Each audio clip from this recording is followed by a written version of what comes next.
Now to a story that some say sounds like sour grapes. A Florida Fish and Wildlife officer testified in court recently. Then he ended up being investigated by his own agency. Investigative reporter Carmel is on the case now.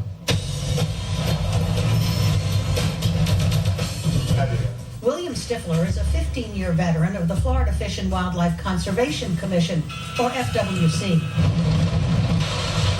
At issue, what happened after Hurricane Wilma hit South Florida, when tons of mulch were dumped in an environmentally sensitive part of South Miami-Dade called the 8.5 square mile area. And our main focus was the illegal dumping of that area. Stifler says he patrolled the area with other law enforcement officers. He says they stopped trucks with roofing debris and other trash from dumping there. But trucks full of mulch were allowed in. So I got on the radio and I said, let me get this clear. If they're clean mulch, we're not to follow the vehicle. They said, if it's clean mulch, don't follow the vehicle. So we would let quote-unquote clean mulch vehicles in to dump the debris. Clean mulch doesn't contain any garbage. It's just chopped up trees and vegetation. Several property owners, like Ed Chapman, let mulch be put on their property after Wilma.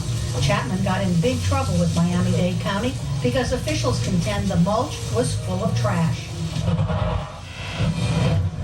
Property owners say if that's the case, authorities should never have allowed those trucks into the area to dump on their properties in the first place.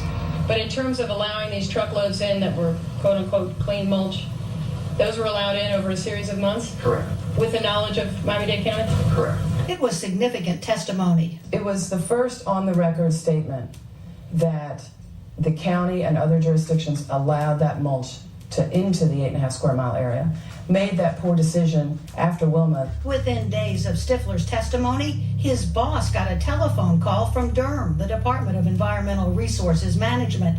The caller reportedly said the officer had testified for the defense and against Derm.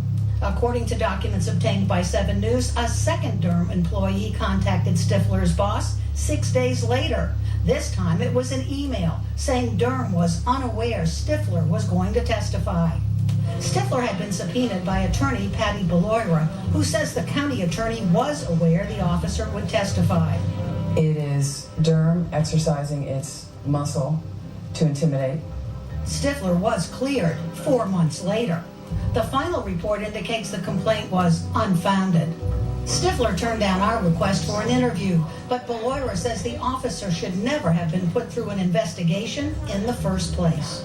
It's one thing to be sour grapes about something, but to take an officer's career, his integrity, his career, his pension, and put that all on the line because you're mad that he came in and testified truthfully under oath.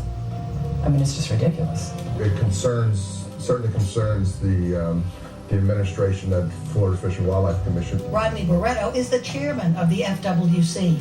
Well, I mean, it's a little disturbing because he was only doing his job. And, he's a sworn officer for the state of Florida, and he testified truthfully. And you can't fault an officer for testifying truthfully. Miami-Dade County insists it did not target Stifler. Meanwhile, Derm is still going after properties with mulch. In 17 of those cases, the county identified the companies that did the dumping and ordered them to remove it. But in cases where the trucking companies could not be identified, property owners like Ed and Linda Chapman face fines and huge costs to remove the material. We're now broke. We are literally broke. But it looks like some good may come of all this. Now that the chairman of the FWC is aware of the issue, he says the property owners should get help in getting rid of the mulch.